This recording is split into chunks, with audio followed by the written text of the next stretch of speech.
25 बड़ी खबरों के बाद चलिए आगे बढ़ते हैं। 4 मई का इंतजार है। बंगाल समेत 5 राज्यों के चुनावी नतीजे आएंगे, लेकिन सबसे जबरदस्त हंगामा बंगाल में मच रहा है। हाई वोल्टेज ड्रामा चल रहा है। स्ट्रांग रूम को लेकर ममता दीदी की पूरी टीम बवाल कर रही है। जीने मरने जैसी बातें हो रही हैं, जबकि इलेक्शन कमीशन ने दो टूक कह दिया कि हर नियम का पालन किया जा रहा है। सब कुछ क्लियर कर दिया इलेक्शन कमीशन ने। बीजेपी ममता दीदी पर हार की आशंका में जानबूझकर ड्रामा करने का आरोप लगा रही है। सवाल है कि जब सब कुछ नियम से हो रहा तो फिर बवाल क्यों? रिपोर्ट देखिए, फिर डिबेट।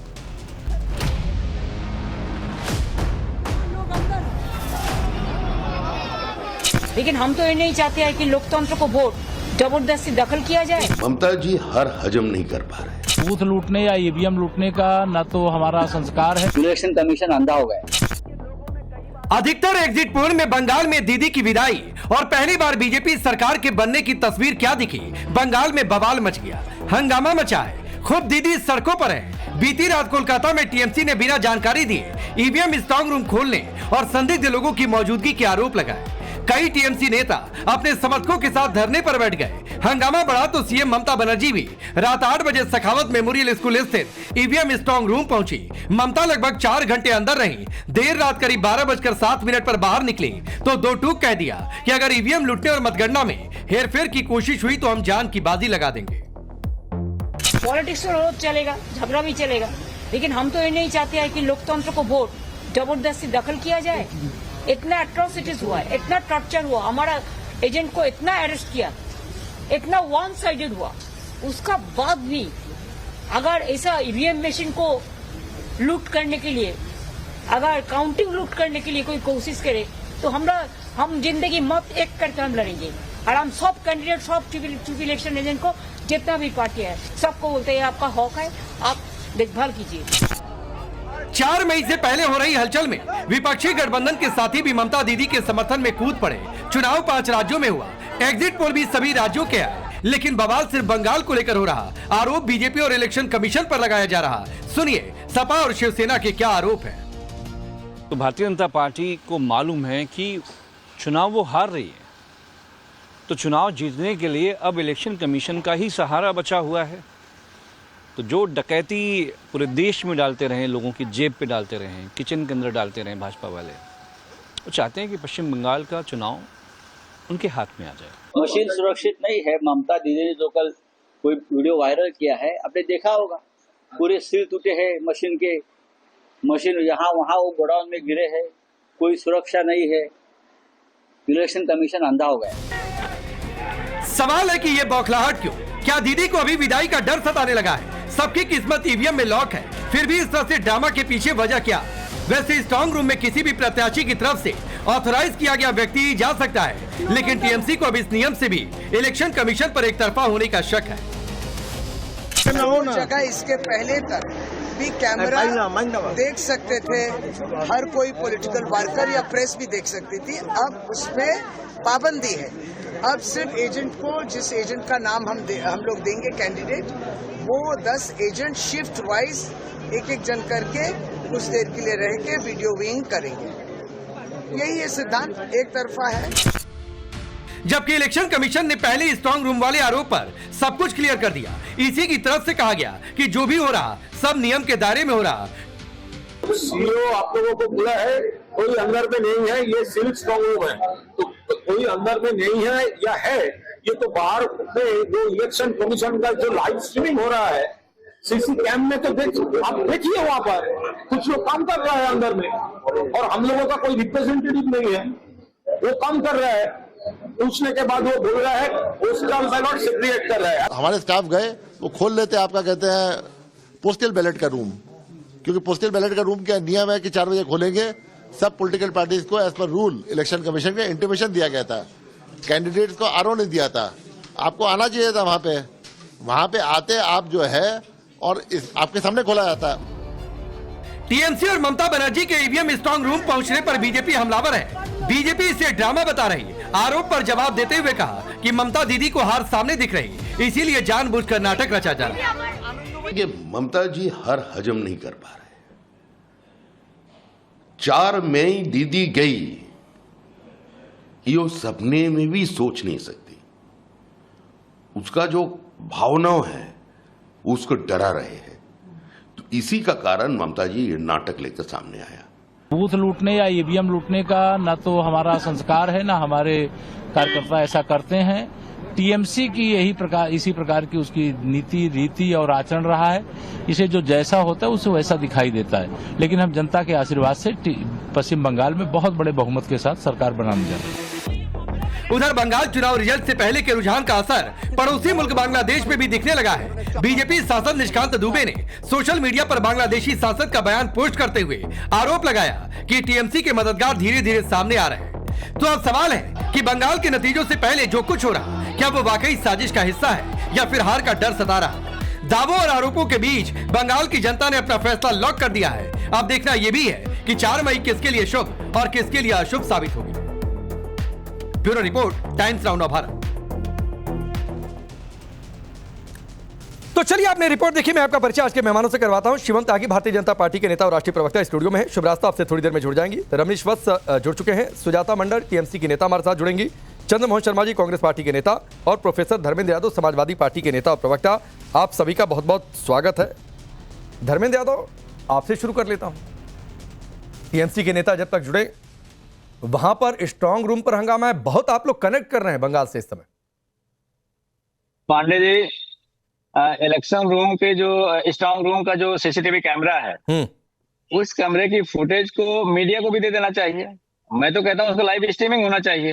अगर कोई स्ट्रांग रूम के अंदर चोरी करने की मंशा नहीं है, कोई चोरी नहीं कर रहा है, इलेक्शन कमीशन बिल्कुल निष्पक्ष है, तो उसको लाइव स्ट्रीमिंग करने में क्या दिक्कत है? ईवीएम पैक है, ईवीएम सील है, उसकी हमें फोटोग्राफ्स या वीडियोज जारी करने हैं, और उस वीडियोज को सिर्फ आप एजेंट के सामने रखेंगे, ऐसा क्या क्यों जरूरी है? आपको अपने एजेंट पर भरोसा नहीं है? मैं कह रहा हूं कि आप एक डिस्प्ले लगा दीजिए स्ट्रांग रूम। नहीं, मैं ये पूछ रहा हूं कि क्या पार्टियों को अपने एजेंटों पर भरोसा नहीं है? एजेंटों पर भरोसा है। तो फिर एजेंटों पर भरोसा है, तो फिर लेकिन भारतीय जनता पार्टी को इस बात में आपत्ति क्या है कि अगर हम उसकी लाइव स्ट्रीमिंग की मांग, मैं कह रहा हूं आपको आपत्ति क्या है, पहले आप बताइए धर्मेंद्र यादव। एक डिस्प्ले कि सिर्फ एजेंट ना देखे, पूरा देश उसका लाइव स्ट्रीमिंग देखे, ये आप क्यों चाहते हैं?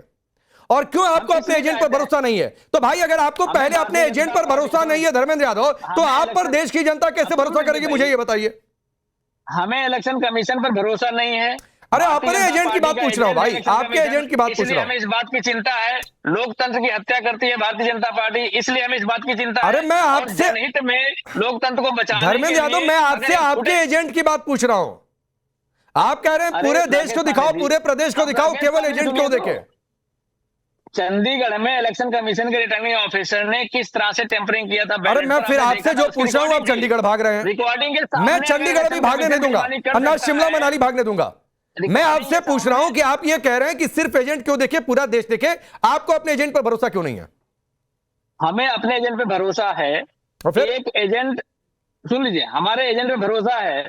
अगर एजेंट मान लीजिए कहीं किसी शौच करने के लिए चला जाए, टॉयलेट करने के लिए चला जाए, अच्छा। उस बीच में क्या होगा मुझे बताइए? अच्छा। भारतीय जनता पार्टी को एक ईवीएम बदलना है, ईवीएम बदल के चले जाएंगे। अच्छा। तो आप अगर उसको निष्पक्ष बनाना चाह रहे हैं, हाँ। आप कोई चोरी नहीं कर रहे हैं, हाँ। तो आप दुनिया के सामने दिखाइए ना, क्या दिक्कत है? एक ही एजेंट जाता है। शिवम, ये कह रहे हैं कि अगर इनका एजेंट वॉशरूम चला गया तो क्या करेंगे? किसका?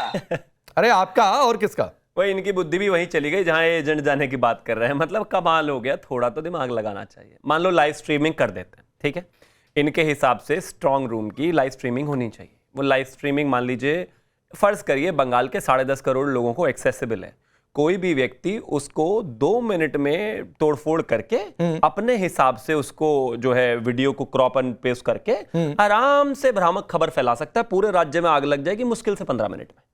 कैसी बातें कर रहे हो? वीडियोस को आर्टिफिशियली आजकल तोड़ना मरोड़ना कितनी देर का काम है? कोई भी कार्यकर्ता, कोई भी नेता, कोई भी पार्टी का आदमी, कोई भी आम आदमी जिसकी मैलिश इंटेंशंस हैं, वो 2 मिनट में उसको तोड़े मरोड़ेगा और पूरे राज्य में आग लगवा देगा। कोई तर्क है इस बात का? अब एक बड़ी सीरियस टेक्निकलिटी समझ लेते हैं। अरे प्रोफेसर साहब, अरे तो ये सवाल भी तो आपका था ना, अरे ये सवाल आपका था, ये सवाल आपका था शिवम, उसका रिप्लाई कर रहे हैं। जैसे आपने एक एंटीसिपेशन किया, नहीं धर्मेंद्र यादव, जैसे आपने एक एंटीसिपेशन किया वैसे ही शिवम त्यागी का एक एंटीसिपेशन है। साहब होगा प्रधानमंत्री, सुनिए ना प्लीज, प्रोफेसर साहब प्लीज, अब आप भी वहीं चले जाइए ना जहां एजेंट को भेज रहे थे। अपने समय में आप बोल रहे, अपने में मैं बोल लेता हूँ। Thank you. ऐसा मत कीजिए प्लीज, लड़ना जरूरी नहीं है भाई, लड़ना नहीं प्लीज प्रोफेसर साहब, लड़ना जरूरी नहीं है। मैं आपको इतनी इज्जत से बोले जा रहा हूँ, आप हैं कि समझ रहे हैं सच में मैं बच्चा हूँ आपकी क्लास का, मानने को तैयार नहीं है। रुक जाओ भाई, खत्म हो जाएगी, इतना ये गलत बात है। जब तक सजा होगी, जब तक आग लग चुकी होगी, प्लीज आप उनको रोकिए, मैं उनके बीच में नहीं। ठीक है धर्मेंद्र यादव प्लीज, अगर हम धर्मेंद्र यादव रुकिए ना, धर्मेंद्र यादव रुकिए ना। आपने कहा कि आपका एजेंट वॉशरूम चला जाए तो उस दौरान क्या होगा? अब उसका रिप्लाई आ रहा है तो सुन लीजिए सर। Thank you. तब तक एजेंट भी हो सकता है वॉशरूम से चला आएगा। रुक जाइए, रुकिए। हाँ रुकिए धर्मेंद्र यादव, मैं 3 बार 4 बार कह चुका सर, मैं 5वीं बार नहीं कहूंगा कि रुक जाइए। मैं 5वीं बार नहीं कहूंगा धर्मेंद्र यादव कि रुक जाइए प्लीज। Thank you. मैं 5वीं बार नहीं कहूंगा। तो बहुत सीधी सी बात है, प्रोसीजर स्टैंडर्ड प्रोटोकॉल पहले से है, सारी चीजों को देखते हुए है, ताकि किसी भी तरीके से किसी भी डेटा को, किसी भी वीडियो को फॉर्ज ना किया जा सके, आर्टिफिशियली उसको गलत तरीके से इस्तेमाल ना किया जा सके। इस देश में हर दूसरे दिन नेताओं के बयान में आड़ा टेढ़ा करके काट पीट के उसको 10 तरीके से दिखा देते हैं, उसका नैरेटिव चला लेते हैं, पकड़ते रहो, बाद में उसको सोशल मीडिया पे जितना फायदा नुकसान और जितने दंगे होने हैं हो जाते हैं। इसलिए इस तरह की बातें करना ही बेईमानी है कि लाइव स्ट्रीमिंग कर दो जी, स्ट्रांग रूम की गजब बात हो गई। अब आगे बहुत सीधी सी बात है कि जिस दिन तक रिजल्ट आउट होता है उस दिन सुबह 8 बजे तक हर दिन जो है पोस्टल बैलेट्स आते हैं। वो जो पोस्टल बैलेट्स होते हैं वो होते हैं जो लोग चुनाव में और तमाम जगह जो है सेवानिवृत्त होते हैं उनकी पोस्टल से वोट्स आती हैं। दिन में 2 बार स्ट्रांग रूम खोला जाता है। उसके लिए दोनों ही तरफ के एजेंट्स को रेस्पेक्टिवली या फिर जितनी भी पार्टीज हैं उनको बाकायदा ईमेल जाता है, उनके सामने खोला जाता है, उनका अलग अलग करके स्ट्रांग रूम बंद कर दिया जाता है। उस प्रोसेस में ही आपको वॉशरूम भी आना है, उसी प्रोसेस में इनको सारी दुनिया के काम आ जाएंगे, ऐसा इन्होंने कहा।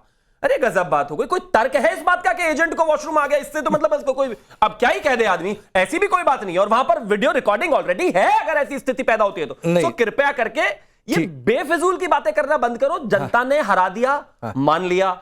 आप हताश हैं, निराश हैं, फ्रस्ट्रेटेड हैं, मान लिया। आपको विपक्ष का काम अगले 5 साल करना है, मान लिया। लेकिन अभी से तो करना मत शुरू करो, कम से कम रिजल्ट तो आ जाने दो। ठीक है, वाली बात, रिजल्ट आ लेने देते हैं। शिवरास्ता धर्मेंद्र यादव कह रहे थे, आप नहीं जुड़ी थी तब तक, तो ये कह रहे हैं कि ये स्ट्रांग रूम की मॉनिटरिंग जो होती है वो सिर्फ एजेंट क्यों देखें, वो पूरे देश को दिखा दीजिए, लाइव स्ट्रीमिंग कर दीजिए। तो ये इनको पहले इलेक्शन कमीशन को पहले लिखा था क्या इन्होंने, इलेक्शन होने के पहले? क्योंकि ये 2 अलग अलग मुद्दे हैं। इसका बंगाल इलेक्शन से तो कोई लेना देना मुझे नहीं लग रहा है कि है। इसका लेना देना इलेक्शन कमीशन की जो एक स्टैंडर्ड ऑपरेटिंग प्रोसीजर है उससे है। तो आप इलेक्शन कमीशन को लिखिए। वो आज इलेक्शन जब हो चुके, रिजल्ट अनाउंस करने में कुछ घंटे बचे हैं, उसके पहले से ये सब ड्रामा करना, ये ड्रामा ही लगता है मुझे। आई एम सॉरी टू से राकेश जी, ये ड्रामा ही लगता है। क्योंकि अगर आपको इलेक्शन कमीशन के अंदर कुछ बेसिक तब्दीलियां चाहिए, किस तरीके से प्रोसीजरली वोट्स काउंट होते हैं, किस तरीके से इलेक्शंस होते हैं, किस तरीके से किनको बुलाया जाता है, तो वो एक अलग एडवोकेसी का जरिया है। एक एनजीओ खोलिए और कीजिए, कोई दिक्कत नहीं है उसमें। बोलिए धर्मेंद्र यादव, हम डिस्कस करेंगे। धर्मेंद्र यादव, कभी आपने आवाज उठाई थी पहले क्या कि लाइव स्ट्रीमिंग कर दो? राकेश पांडे जी टीएमसी ने पहले ही इलेक्शन कमीशन ऑफ इंडिया को लिख के दे दिया था कि स्ट्रांग रूम की लाइव स्ट्रीमिंग हो और एक डिस्प्ले लगाया जाए बाहर, जो शिवम त्यागी पूरे देश को गुमराह कर रहे हैं कि ये लाइव स्ट्रीमिंग सबको एक्सेस हो जाए, सबको एक्सेस ना हो। ये लाइव स्ट्रीमिंग स्ट्रांग रूम के बाहर एक डिस्प्ले लगा दिया जाए और उस डिस्प्ले पे सब लोग देख सके कि अरे तो लगा ही होता है भाई, डिस्प्ले तो लगा ही होता है, कोई जा ही नहीं पाएगा। कोई संदिग्ध व्यक्ति, अरे आज पर तो प्रोटोकॉल भी वहां कोई नहीं जा पाएगा, जाएगा तो एजेंट ही। भारतीय जनता पार्टी के साथ कोई संदिग्ध व्यक्ति आएगा। अरे भाई क्या तर्क दे रहे हैं आप आज, ये क्या हो गया? कुछ बोलेगा उसे धमका दिया जाएगा। नहीं, ये बंगाल की हार का असर उत्तर प्रदेश तक कैसे आ रहा है समझ में नहीं आ रहा। और इलेक्शन कमीशन टीवी लगा दो स्ट्रांग रूम के बाद, तो वहां पर भी तो एजेंट्स ही होंगे, वहां पर भी आम जनता नहीं जा सकती भाई। एजेंट क्या करेगा मुझे बताइए? वो 4 लोग उसे धमका देंगे और बोलेंगे तुम बोलना मत, तो वो कैसे? और एजेंट डर जाएगा। नहीं, पहले तो ये बात है धर्मेंद्र भाई, पहले तो ये बात है कि आपको एजेंट पर ही भरोसा नहीं है, आपको अपनी ही पार्टी के लोगों पर भरोसा नहीं है। आप जिसको नियुक्त करते हैं स्ट्रांग रूम में कि सारी प्रोसेसिंग को देखे एज पर द प्रोटोकॉल, आपको उस पर ही भरोसा नहीं। आप कह रहे हैं केवल एजेंट क्यों देखे? मुझे तो यही जानकर हैरानी हो रही है कि 1 साल पहले 27 के 1 साल पहले आपको अभी से एजेंट पर भरोसा आप नहीं कर रहे हैं। राकेश पांडे जी, आप पूरी बहस को एक जगह ऐसी जगह लेके जा रहे हैं ताकि भारतीय जनता पार्टी को मैं बहस को क्या लेकर जा रहा हूँ? आप नहीं आप स्ट्रांग रूम का फुटेज अगर बाहर आएगा उससे क्या कोई समस्या होगी? इलेक्शन प्रोसीजर या जो चुनावी प्रक्रिया है उसकी निष्पक्षता कम हो जाएगी? नहीं एक बात जो शिवम त्यागी ने कही, एक बात जो शिवम त्यागी ने कही कि जितने ज्यादा नहीं सुनिए ना, डिस्प्ले हो रहा है कि अंदर कौन आ रहा है कौन जा रहा है और हर कोई देखे, क्या दिक्कत है? नहीं तो ठीक है सर, इस मांग को आगे बढ़ाइए, इस मांग को आगे बढ़ाइए। इलेक्शन कमीशन देखेगा कि एज पर सिक्योरिटी और एज पर जरूरत के हिसाब से ये कितना मुमकिन है कि नहीं है। अरे आज तक हो गया क्या धर्मेंद्र यादव? ये पहली बार से कोई मॉनिटरिंग का काम हो रहा है क्या? या पहली बार इस देश में सीसीटीवी कैमरे लगे स्ट्रांग रूम के अंदर? पहली बार लगे हैं क्या इस देश में सीसीटीवी कैमरे स्ट्रांग रूम के अंदर? पूरे देश को आप बताइए, कभी आपने मांग किया? मैं तो अलबत्ता आज तक नहीं सुना, मैंने अलबत्ता ये मांग आज तक नहीं सुनी है किसी सपा नेता की ओर से कि लाइव स्ट्रीमिंग कर दो, यूट्यूब पर खुलेआम चला दो स्ट्रांग रूम का फुटेज। बताइए इलेक्शन कमीशन का क्या एक्शन है, बताइए ना। बीजेपी कुछ अच्छा एक बात बताइए शिवराज साहब आ रहा हूं, एक बात सुनिए धर्मेंद्र यादव, ये जो फुटेज, एक सेकंड शिवम, ये जो फुटेज लेकर टीएमसी ने बवाल किया, धर्मेंद्र यादव सुनिए, ये जो फुटेज लेकर टीएमसी ने बवाल किया, जो 2-4 लोग अंदर दिखाई दिए जिसको लेकर ये दावा किया गया, मैं कह रहा हूं वो फुटेज भी कहां से आया? एग्जैक्टली अरे चंडीगढ़ का फुटेज आ गया। अरे आपसे पूछ रहा हूं मैं, बंगाल का आप चंडीगढ़ पहुंच जा रहे हैं, चंडीगढ़ के आगे भी हिंदुस्तान है भाई। हाँ मैं आपसे बंगाल की बात पूछ रहा हूँ, वो फुटेज कहां से आ गया? जरा वो फुटेज रखिए स्क्रीन पर। नहीं रुक जाइए, वो जरा फुटेज रखिए जिसको जहां से ये बवाल शुरू हुआ था, वो फुटेज रखिए स्क्रीन पर। अरे रुक जाइए, रुकिए ना, ये तो दीदी दिखा रही। हाँ यस, ये जो दीदी मोबाइल पर दिखा रही थी उन तक ये फुटेज कैसे पहुंचा? उन तक कैसे पहुंचा? अरे हर पार्टी का अपना इनपुट सिस्टम नहीं होता क्या? अरे पूछ रहा हूं वो फुटेज कैसे पहुंचा दीदी तक? अरे स्ट्रांग रूम में पार्टी का सिस्टम कहां चलता है? बहुत सारे अधिकारी होंगे जो उनको बता रहे होंगे। अच्छा अधिकारी दे दिए होंगे। अरे बताए नहीं, ये फुटेज है भाई, दिखा रही हैं। ये फुटेज कैसे पहुंचा बताइए? कैसे पहुंचा? हाँ। ये तो आप मीडिया के व्यक्ति हैं, आप बताइए कैसे पहुंचा? अरे हद स्थिति है, हमारे पास है, भारतीय जनता पार्टी ने ऐसा करवाया तो उसके बारे में नहीं बात कर। मैं मीडिया का व्यक्ति हूं, मैं बताऊं। आप कह रहे हैं कि एक्सेस नहीं है, सबको एक्सेस होना चाहिए। मैं पूछ रहा हूं दीदी कार से बाहर निकल कर वही फुटेज रखिए, जरा दीदी वाला रखिए। ये फुटेज है जिसकी मैं बातचीत कर रहा हूं। ये फुटेज कैसे पहुंचा टीएमसी तक? ये हाँ ये कैसे पहुंचा? हाँ कैसे इसके अंदर गया कौन? फालतू बताइए मुझे ना। अरे मैं पूछ रहा हूं पहुंचा क्या? अरे सीसीटीवी फुटेज है भाई, मोबाइल का बनाया हुआ नहीं है, कैसे पहुंचा? ये कैसे पहुंचा? हाँ फुटेज बोला है, कैसे पहुंचा? नहीं कैसे पहुंचा का मतलब है, बताइए मुझे। अरे ये मतलब ये पब्लिक डोमेन में कैसे, ये फुटेज टीएमसी के पास कैसे पहुंचा जो उन्होंने ऑफिशियल ट्विटर पे डाला और ममता दीदी दिखा रही है, पीरियड। इनके पास इनका एजेंट है कि नहीं अंदर, बताइए। वही हम कह रहे हैं। अरे वो वॉशरूम चला गया था। नहीं तो उसने बताया वो धर्मेंद्र यादव आपके हिसाब से व्यक्ति की सूचना दी। आपके एक सेकंड सुनिए धर्मेंद्र यादव सुनिए। अरे धर्मेंद्र यादव सुनिए। अरे प्रोफेसर साहब सुनिए। इलेक्शन कमीशन का प्रोफेसर साहब सुनिए ना, सुनिए। हंसूंगा सर, जब आप बेसिर पैर की बात करेंगे तो हंसी आएगी, और अकेले मैं नहीं हंस रहा हूं, सब लोग हंस रहे हैं। मैं पूछ रहा हूं, अभी थोड़ी देर पहले आपके हिसाब से एजेंट तो वॉशरूम भी जाते हैं, ये फुटेज कैसे आ गया टीएमसी? आप नहीं जाते वॉशरूम, आप वॉशरूम नहीं जाते भैया। इसमें कौन सी नहीं बात? आपकी मनोदशा 1 साल पहले धर्मेंद्र यादव क्या हो रही है मुझे नहीं पता है। धर्मेंद्र यादव 1 साल पहले ये मनोदशा, बाप रे बाप, 1 साल पहले। शिवम बोलिए 10 सेकंड, फिर मैं शिवराज आ रहा हूं, बोलिए जल्दी। उसके जस्टिफिकेशन में आप पूरी दुनिया भर की बात कह दे रहे हैं। बोलिए शिवम बोलिए। मतलब इट इज सो शेमफुल कि नेशनल टेलीविजन पर ऐसा एक डिस्कोर्स ये बार बार खड़ा करने, कह रहे वॉशरूम नहीं जाते। भाई सीसीटीवी नहीं जाते, उसकी एक्सेसिबिलिटी का चार्ज 45 डेज तक लाइज विद द कोर्ट।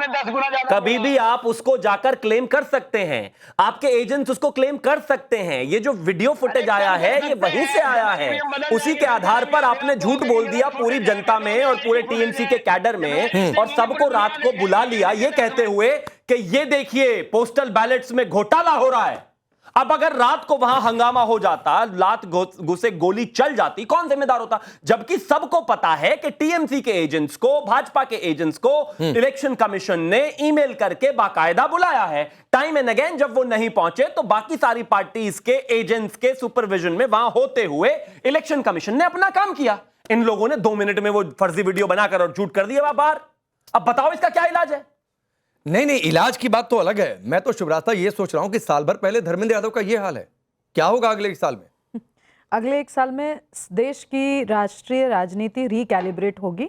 और देश की राष्ट्रीय राजनीति कहने का मतलब केवल भारतीय जनता पार्टी नहीं, कांग्रेस और ये जो जितने जो अलायंस पार्टनर्स हैं इनके यहाँ जो संवाद होने वाला है, मेरे लिए वो सबसे ज्यादा इंटरेस्टिंग है। क्योंकि इस पूरे इलेक्शंस में आप देखिए, रीजनली हर पॉलिटिकल पार्टी दमखम से चुनाव लड़ा, सबने, सारी रीजनल पार्टीज ने लड़ा।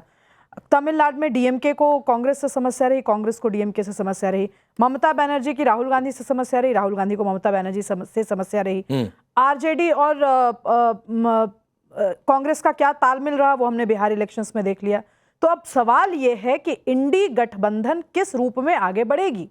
इंडी गठबंधन का सिरमौर जो होगा, मैं ना चेहरा भी नहीं कह रही कि ममता बनर्जी या राहुल गांधी या डीएमके से कोई या किसी और पॉलिटिकल पार्टी से कोई, मैं ये कह रही हूं कि कांग्रेस की क्या मनोदशा होगी, कांग्रेस की क्या पॉलिटिकल दशा होगी, चिंता का विषय, बहस का विषय ये होना चाहिए। इसलिए राकेश जी, क्योंकि देखिए नेशनल पॉलिटिक्स जिस तरीके से अभी हो रही है, ये बहुत क्लियर हो चुका है कि ओवर सेंट्रलाइज्ड तरीके से आप देश की राजनीति अब नहीं चला सकते। रीजनल सत्रप्स जो हैं वो अपने यहाँ अपने गढ़ को मेंटेन करके रखेंगे। अगर वो हारेंगे भी तो भी उनका वजूद रहेगा।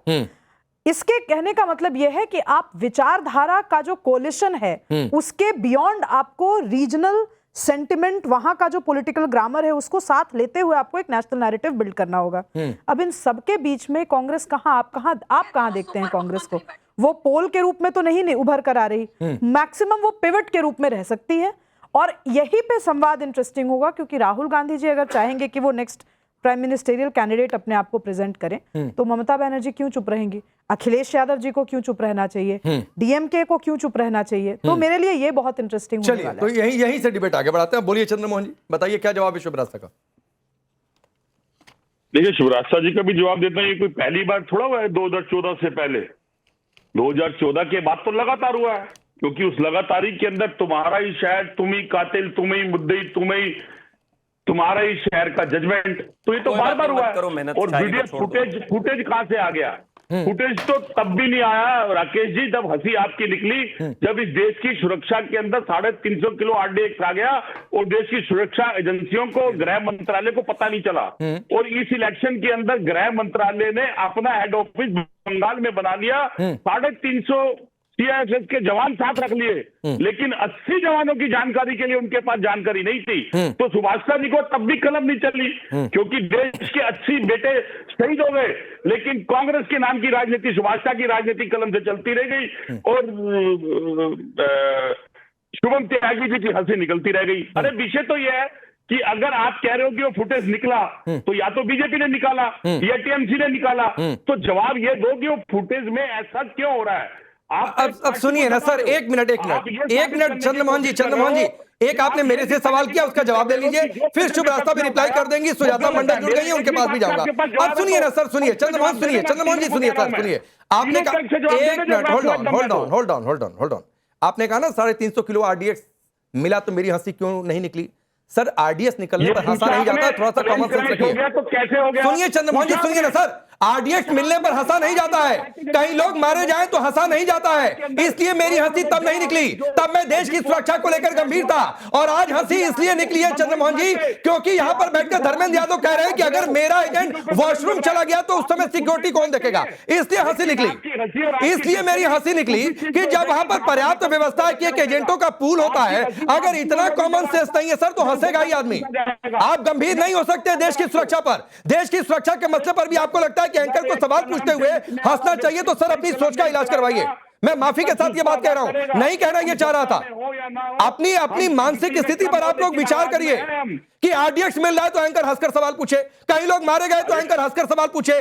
किसी पार्टी का नेता बैठकर यह कहे कि हमारा एजेंट वॉशरूम चला गया था, आप वॉशरूम जाते हैं कि नहीं जाते हैं, ये सवाल करे तो उस पर आदमी सीरियस हो जाए। ये आप चाह रहे हैं। ये नहीं पूछ सकता कि अगर वो फुटेज उठी है तो विपक्ष अगर पेशेंट पूछ रहा है तो भाई वो क्यों पूछ रहा है? टीचर कर सकता है। अरे बिल्कुल सवाल पूछे चंद्रमोहन जी, मैं उस सवाल के खिलाफ नहीं हूं। चंद्रमोहन जी नहीं समझे, मैं उस सवाल के खिलाफ ही नहीं हूं। मैं तो ये चंद्रमोहन जी सुनिए, मैं उस सवाल चंद्रमोहन जी सुनिए ना सर, सुनिए, मैं उस सवाल के खिलाफ नहीं हूं। 2-3 लोग दिखते हैं, सुनिए ना, अरे चंद्रमोहन जी सुनिए, मैं टीएमसी के सवाल के खिलाफ नहीं हूं। 2-3 लोग दिखे और टीएमसी को शक हुआ। हम आपके कहने से आते हैं और अपनी पार्टी को। हाँ सर बिल्कुल, मेरे कहने से ही आते हैं। आप अपनी पार्टी की बात करिए तो मैं भी अपनी विचार सामने रखूंगा। मैं भी, आपने पूछा कि मैं क्यों नहीं हंसा, आरडीएक्स मिला। सर आरडीएक्स मिलने पर कोई हंसता नहीं है, आप हंसते होंगे। आरडीएक्स मिलने पर कोई हंसता नहीं है। सर रुक जाइए, सुनिए चंद्रमोहन जी, सुनिए ना, अब रुकिए। शिवराज साहब, इन्होंने कहा कि फुटेज आया। अरे मैं तो कह रहा हूं फुटेज आया, किसी को शक हुआ तो सवाल पूछे कि 3 लोग कैसे गए। मैं क्या कह रहा हूं कि सवाल ना पूछे, लेकिन मेरा सवाल इस बात को लेकर था चंद्रमोहन जी, ये कह रहे हैं कि एक्सेस ही नहीं होता। अरे एक्सेस नहीं था तो फुटेज निकला, पहुंचा कैसे भाई ममता बनर्जी के मोबाइल तक? पहुंचा ना जी, एक्सेस था तो। अब रुक जाइए, राकेश जी, इसका पता करने की जिम्मेवारी किसकी? अगर फुटेज बनी और फुटेज बन के बाहर आई, मेरे प्रभु बनी नहीं है, सीसीटीवी का है, मोबाइल से बनाई हुई फुटेज नहीं है वो। गृह मंत्रालय के होते हुए, अरे मोबाइल से बनाई हुई फुटेज नहीं है वो, और लोकतंत्र के ऊपर पेशेंट खड़ा हो गए हैं। मोबाइल से बनाई हुई फुटेज नहीं है चंद्रमोहन जी, वो कि कोई गया और मोबाइल से बना के लेकर चला गया कि देखो ये 3 लोग घुसे हुए हैं। वो मोबाइल से बनाई हुई फुटेज नहीं है। अब सुनिए, आपने शिवराज साहब से भी कुछ पूछा था, शिवराज साहब रिप्लाई करिए, फिर मैं सुजाता जी के पास। चंद्रमोहन जी, मैंने सवाल राहुल गांधी जी, इंडियन नेशनल कांग्रेस, राहुल गांधी को आपकी सजेशन की जरूरत नहीं है। राहुल गांधी सजेशन दे ही नहीं रही, मैंने सजेशन ही नहीं दिया। चंद्रमोहन जी, आप लोग पता नहीं क्यों रिजल्ट आने के पहले इतना खट्टा मुंह लेकर क्यों बैठे हैं? लेकिन अगर अभी तो रिजल्ट आए भी नहीं है चंद्रमोहन शर्मा जी। हो सकता है आप जीत रहे हो सकता है आप ही जीत रहे हो बंगाल, हो सकता है ममता बनर्जी जाएं और आप ही राहुल गांधी जी प्रधानमंत्री, सॉरी चीफ मिनिस्टर, मुख्यमंत्री बन जाए बंगाल के, हो सकता है। मैंने सवाल राष्ट्रीय राजनीति को लेकर पूछा कि अगर ममता बनर्जी बंगाल जीत जाती हैं, अगर डीएमके चुनाव जीत जाता है, अगर उत्तर प्रदेश में समाजवादी पार्टी चुनाव जीत जाती है, तो इंडी अलायंस का अस्तित्व क्या रहेगा? उसमें फ्रंट पे आकर के कौन नेगोशिएट कर रहे होंगे? सवाल मेरा ये था।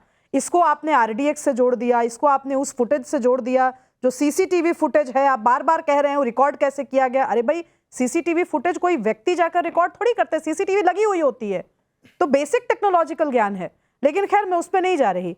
सिंपल सी बात है, यहां के बाद राष्ट्र की राजनीति में बहुत बड़ा भूचाल आएगा, क्योंकि ये बात केवल कांग्रेस तक सीमित नहीं है। ये बात रीजनल सत्रप, ये कह रहे हैं 2014 से तो होता आ रहा है, बिल्कुल होता आ रहा है, पर 2014 से उत्तरोत्तर जो कांग्रेस का ह्रास हुआ है वो किसी रीजनल सत्रप ने शायद नहीं सोचा होगा। किसी ने नहीं सोचा होगा कि हम छोटे भाई हैं कि बड़े भाई हैं। ये कॉन्वर्सेशन कभी तो होगी। आप लोगों ने या किसी भी पॉलिटिकल पार्टी ने, जब आप बैठ करके डिसाइड करते हैं एक्सेल शीट पे कि इतनी सीटें आप लीजिए, इतनी सीटें आप लीजिए, वहां पर आप कॉन्वर्सेशन करेंगे ना कि आपने पिछले चुनाव में कितनी सीटें जीती थी, वोट शेयर कितना था आपका, कितनी महिलाएं आपके साथ हैं, कितने युवा आपके साथ हैं, पूछेंगे ना ये सवाल। आप कहते थे दलित हमारे साथ हैं, दलित वोट बैंक क्यों छिटक गया आपसे, ओबीसी वोट बैंक क्यों छिटका? ये सारी कॉन्वर्सेशन होगी। तो फिर से सवाल सुन लीजिए चंद्रमोहन शर्मा, सवाल ये है कि इसमें कांग्रेस पार्टी का क्या मंतव्य है, आपकी राजनीतिक हैसियत क्या रहने वाली है? चंद्रमोहन जी, फिर सुजाता जी सीधे आपके। देखिए, हमारी राजनीतिक हैसियत ये है कि अगर हम 100 की गिनती के अंदर है तो श्रीवास्तव को और शुभम त्यागी को, राकेश पांडे जी को हमारे पे चर्चा करनी पड़ती है। अगर श्रीवास्तव सही तरीके से ये पूछ ले कि 993 रुपए का कमर्शियल गैस का सिलेंडर महंगा क्यों हुआ, जब विपक्ष के नेता राहुल गांधी जी कह रहे थे कि इलेक्शन खत्म होते ही बढ़ेगा और 35 रुपए डीजल के रेट नहीं डिस्कस कर रही, तो उसके ऊपर श्रीवास्तव ने क्या विपक्ष की इस आवाज को साथ मिला के सरकार से करा? नहीं, क्या बात कर रहे हैं आप, क्या बात कर रहे हैं? मैं ईरान वॉर नहीं डिस्कस कर सकती। अच्छा ठीक है, मैं आगे बढ़ता हूँ, वो दिक्कत है। चलिए शिवराज साहब, इसको यहीं पर छोड़ते हैं, और इसलिए छोड़ते हैं कि इसका जवाब शायद चंद्रमोहन जी को भी नहीं समझ में आ रहा होगा। क्या जवाब है, लेकिन जीरो पे जवाब मैं बताऊं, इसका जवाब कोई औदात्यपूर्ण प्रवक्ता हो तो वो ये कहेगा हम जब चुनाव जीतेंगे हारेंगे उसके बाद की समीक्षा हम बाद में करेंगे। उसका जवाब ये नहीं होगा कि आप पर्सनली मुझ पे अटैक करना शुरू कर दें। प्रधानमंत्री वो कह रहे हैं जीतने हारने की कोई बात ही नहीं है। सुजाता जी, ठीक है, वो तो नहीं ही है। ठीक है, चंद्रमोहन जी रुकिए सर, रुकिए। सुजाता जी थोड़ा लेट में जुड़ी, अलबत्ता उन्हीं से मुझे डिबेट शुरू करनी थी। रुक जाइए, अब सुजाता जी के पास जाने दीजिए। जिसका सबसे ज्यादा स्टेक है वही ना बोले, रुक जाइए। अब सुजाता जी, बीजेपी कह रही है, नमस्कार, बीजेपी कह रही है कि आप लोग हार के डर से डरे हुए हैं। मैं सवाल ये पूछ रहा हूं कि ये डर है या क्या है, या फिर जो अधिकतर एग्जिट पोल ने दिखाया क्या वही सही होने जा रहा है? इसी बात से बौखलाहट है, क्या है? पहले बहुत बार इलेक्शन में एग्जिट पोल में बहुत कुछ दिखाया, लेकिन फिर से वो दीदी जीत के आया, फिर से टीएमसी सत्ता हासिल किया। वो 11 साल से देख रहा है, 11, 14, 16, 18, 19, 21, 26, 26 वही होगा। तो मतलब हाँ, विरोधी पक्ष को आनंद लग रहा है, क्योंकि उसका जो पेटेंट मीडिया वाला है वो लोग उसका खुशी करने के लिए विरोधी को दिखा रहा है, जीत रहा है, जीत गए। मतलब वो लोग तो 294 भाजपा को देके ही रखा है, सोचिए। लेकिन देखिए, हम लोग सब प्रतिकूलता सब कुछ के खिलाफ जाके जनता जनार्दन गणदेवता का आशीर्वाद हम लोग मान लिया, और आप तो 2 दिन बाद ही है ये बहुत मतलब बड़ा जो पूरा देश पूरा दुनिया जिस बंगाल की रिजल्ट के ऊपर नजर रख के रखा है, हम लोग पूरे निश्चिंत तरफ से मतलब भरोसा है हम लोग को जनता। तो भरोसा है तो बेचैनी क्यों है? जहां भरोसा होता है वहां बेचैनी नहीं होती है सुजाता जी। आप इलेक्शन में लड़े हो, आपका स्ट्रॉन्ग रूम आप पहारा दोगे, आपका कैंडिडेट क्या करेगा, आपका जो पोलिंग एजेंट क्या करेगा, आपका काउंटिंग एजेंट क्या करेगा, वो सीख देना, ये डर की बात है। ये भाजपा कांग्रेस कोई नहीं पार्टी करता है, सभी तो करता है। मैं अगर एक पार्टी की सुप्रीमो हूँ तो मैं अपना पार्टी का स्ट्रॉन्ग रूम तुम अच्छी तरह से नजर दो, क्योंकि कोई भी कुछ कर सकता है। अच्छा। तो ये बोलने में डर हो जाता है, ये बोलने में हार हो जाता है। तो इतना सब कुछ करने के बाद तो भाजपा अपने आप को 294 बोल दे सकता है कि हाँ चलो कोई तो 300 भी बोल रहा है, मैंने सुना। हम लोगों को मिल गया। शिवम, मैंने तो सुना कोई 300 का भी दावा कर रहा है। कौन? तो मैं आप ही की पार्टी की ओर से ट्वीट है, ममता बनर्जी का एक वीडियो लगाकर। ममता बनर्जी हो सकता है, अगर मतलब जनता जनार्दन दे सकता है तो दे ही सकता है। जनता जनार्दन सब कुछ कर सकता है। अच्छा, 294 में 300 दे देगा जनता जनार्दन। हाँ, एक बार एक स्टोरी सुना था। अच्छा, मतलब सत्येंद्रनाथ, सुनिए सत्येंद्रनाथ बोस इतना अच्छा मार्क्स उनका ले आया, जो उसका जो एग्जाम जो टीचर था तो वो ना 100 में उसका 110 दिया, तो वो इतना अच्छा रिजल्ट किया। अरे मैं वही कह रहा हूँ, मैं पता नहीं शुभरास्ता, मैं शिवम के पास जाना चाह रहा था। रमनीश भाई आ रहा हूँ, 1 मिनट और दीजिएगा। उस एग्जाम ने एक स्टूडेंट को एग्जाम में 100 में 110 नंबर दे दिया, इसलिए इनको 294 में 300 मिल जाएगा। नहीं, मेरे लिए तो सबसे मेरे लिए सुजाता मंडल जी के वक्तव्य में मुझे एक बात मार्के की लगी। उन्होंने कहा हमारा स्ट्रांग रूम, ये जो आधिपत्य था स्ट्रांग रूम पर वो टूट चुका है इस बार। बस मैं इसी बात से समाप्त करूंगी। मुझे इस डिबेट में रमनीश भाई, हाँ ठीक है, ठीक है रमनीश भाई, ये 100 में 110, 294 में 300 हो सकता है क्या? अच्छा है, मुझे लगता है ये अच्छा है, और ये क्या कहते हैं, सुखद अनुभूति दिला हो रहा होगा कहीं ना कहीं ममता बनर्जी और उनकी पार्टी, तमाम पार्टी को। लेकिन मुझे ऐसा लगता है 4 मई के बाद दीदी फुर गई, और वो कहाँ जाएगी अब? दिल्ली की ओर कुछ करेंगे। हो सकता है राहुल गांधी पीएम के कैंडिडेट उनको कहीं ना कहीं नागवार गुजर रहे होंगे, और मुझे लगता है कि शायद वो अच्छी कैंडिडेट बन पाएंगी विपक्ष के लिए। फिर बात करते हैं कि 2014 से लेकर के आज तक एक पैटर्न साफ दिखता है कि जब भी विपक्ष की नीतियां जनता के बीच असर नहीं डाल पाती है तो निशाना बनाया जाता है इलेक्शन कमीशन ऑफ इंडिया को। कभी ईवीएम पर सवाल उठाया जाता है, कभी चुनाव प्रक्रिया पर सवाल, कभी केंद्रीय एजेंसियों पर सवाल, कभी आर्म फोर्सेस पे सवाल, कभी अजय पाल शर्मा के ऊपर सवाल। और लेकिन जब यह विपक्ष चुनाव जीतता है तो वही सारा सिस्टम सही हो जाता है। देखिए, इनके खास करके बात करें, अभी तो दीदी को डर किस बात का है? उनके पास शौकत मुल्ला जैसे बमबाज है ना, जहांगीर खान जैसे लोग तो हैं ही, अनुव्रत ठीक है। मंडल जैसे जो जांच ठीक है अधिकारी मैं और इस चुनाव पर रमनीश भाई थोड़ा समय कम है कब्जा शिवम, करने वाले वो सारे लोग तो हैं अगर ही ना। आप लोग और जीतते देखिए, हैं तो टीएमसी यही कहेगी आप लोगों ने ऑब्जर्वर के सहारे जीता। करप्शन के रूप में जाना जाता है। तो देखिए मैं एक ही चीज कहना चाहता हूं कि वो क्या कहेंगे, वो तो 2014 के बाद से स्टैंडर्ड चल ही आ रहा है, उसमें कुछ बदलाव नहीं है, ना होने वाला है। अभी से उन्होंने पूरी बिसात बिछा ली है। वो कह रहे हैं कि ऑब्जर्वर के भरोसे जीते, वो कहेंगे एसआईआर के भरोसे जीते, वो कहेंगे इलेक्शन कमीशन के भरोसे जीते, वो कहेंगे ज्ञानेश कुमार के भरोसे जीते। लेकिन बंगाल की जनता ने जो वर्डिक्ट दिया है वो ममता बनर्जी के चेहरे पर आप देख सकते हैं, वो उनकी हताशा में देख सकते हैं, वो उनके भतीजों के चेहरे पर देख सकते हैं, वो उनके नेताओं के चेहरे पर देख सकते हैं। उनको पता है वो हार रहे हैं। अब इसको आप किस तरीके से फ्रेम करना चाहते हैं, शायद ठीक है, अब नेचुरल तरीके से करें तो अब बेहतर ये तैयारी कर हताशा सकते हैं। है या वो एक्स्ट्रा अलर्ट है, ये तो 4 तारीख को पता चलेगा। इंतजार कर लेते हैं, 2 दिन का गैप है। आप सबका बहुत बहुत शुक्रिया।